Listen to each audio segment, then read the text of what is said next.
বৃহস্পতিবার রাত 10টা নাগাদ এক শিক্ষক পরিবারের উপর দফায় দফায় হামলা চালালো দুষ্কৃতী দল। ঘটনাটি ঘটেছে ধলাইয়ের দেবীপুরে। অবসরপ্রাপ্ত শিক্ষক ননীগোপাল দাসের 3টি দাঁত ভেঙে গুঁড়িয়ে দেয় দুষ্কৃতী দল। এছাড়াও তার পুত্র বিক্রমাজিৎ দাসের উপরে লোহার রড নিয়ে হামলা করে ছিনিয়ে নিয়ে যায় সোনা, চেইন, মোবাইল ফোন।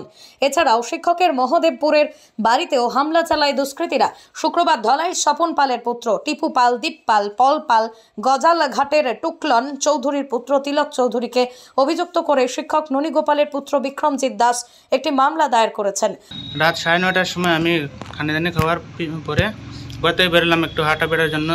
যখন এইদিকে আমার একটা বন্ধুর সঙ্গে হাঁটাফেরা করছিলাম তখন সামনে গিয়ে মাঝ রাস্তার মধ্যে একটা ধাপা পড়ে অতটুকু পর্যন্ত গেলাম। তারপরে আমার এই দোকানের একটা ছেলে টিপু পাল আর আরেকটা ছেলে ছিল তিলক চৌধুরী গজালঘাটের, তারা ওখানে যাওয়ার পরে বলে যে তাদের একটা স্কুটির চাবি হেরে গেছে। তাই আমি বলছি আমার কাছে না নেই, এটা তোমরা এমনি খুঁজে দেখো, তোমরা পেয়ে যাবে। কিন্তু ওরা অলরেডি অনেক ড্রিঙ্ক করে ছিল। আমি বললাম যে আমার সঙ্গে তো এই চাবিটা নাই, তো তোমরা এমনি খুঁজে দেখো। তো ও গরম হয়ে গেলো। তারপরে তার ভাইকে বললো যে আসার জন্য, ওকে মারামারি করছি আমি, কিন্তু কোনো মারামারি করিনি ওকে। তারপর তার ভাই এসেছে, ভাই আবার পরে এখানে তার দোকানের সামনেই যাওয়ার পরে মারপিট শুরু করলো। হাল্লা চিৎকার শুনে বাবা পৌঁছলেন। উনি যাওয়ার সঙ্গে সঙ্গে ওনাকে মারা শুরু করলো, একটা চাকু দিয়ে মারলো। ওনার অনেক ব্লিডিং হয়েছে।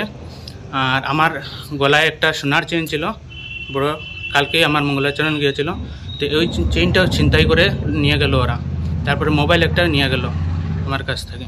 আমি আজকে সকালে গিয়ে টিউবওয়েলের উপর একটা কেস ফাইল করেছি ধলাই থানাতে, যাতে আমার যেটা মারপিট করেছে সেটা আমি সুবিচার পাই থানার পক্ষ থেকে।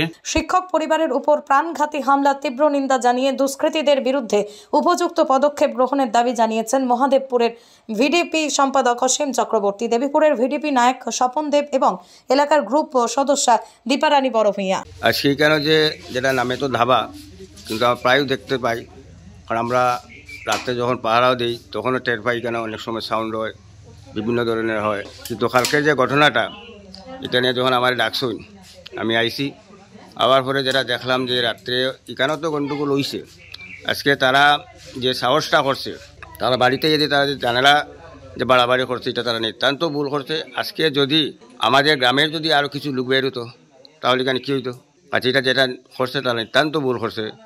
এটার ব্যাপারে যাতে আমি চাই প্রশাসনের তরফে যাতে তারারে এটা সুবিচার হয়। এদিকে হইল তাই এমই স্কুলের টিচার, হেড টিচার আসলা, তো তাই এখন রিটায়ার্ড হয়েছেন। তার সঙ্গে যদি ওরকম ব্যবহার হয়, অথচ তার ছেলে সিআরপিএফের, তো তার সঙ্গে যদি এরকম হয়, তো আমরা আরও তো পাড়া প্রতিবেশীর ছেলেরা আছে, গ্রামের ছেলে আছে, তারার সঙ্গে কীরকম হইব? এটা তো ভালো কাজ হয়েছে না। আমরা তো এটা চাই অসামাজিক হয়ে গেছে কি তারা, হ্যাঁ।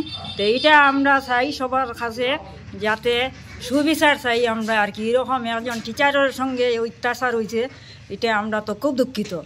হ্যাঁ, সামান্য একটা মদের ব্যবসা নিয়ে ওরকম যদি কাণ্ড হইতে পারে, তে আরও তো বহুত কিছু হইব, আরও গ্রামের তো ছেলে মেয়ে আছে। এতে এইটা তাকি আমরা চাই এইরকম আর দোকানি কেন থাকতো না। আমরা অনুরোধ করছি সবার কাছে।